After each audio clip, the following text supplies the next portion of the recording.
राजा है, बड़े से बड़े राजा को भी इतना बल कहां होता है।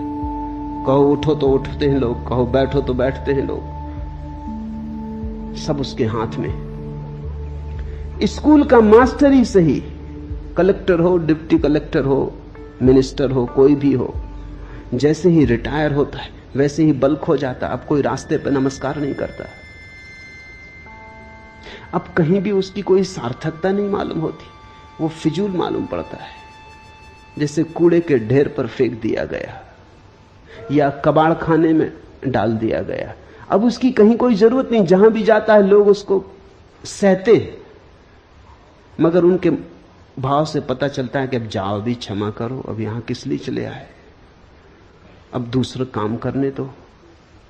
वे ही लोग जो उसकी खुशामद करते थे रास्ते से कन्नी काट जाते, वही लोग जो उसके पैर दाबते थे अब दिखाई नहीं पड़ते।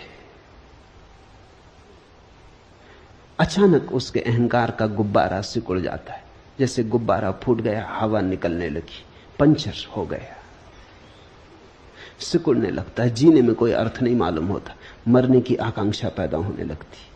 वो सोचने लगता है मर ही जाऊं, क्योंकि अब क्या सार। रिटायर होकर लोग जल्दी मर जाते, क्योंकि उनके जीवन का सारा बल तो उनके सामने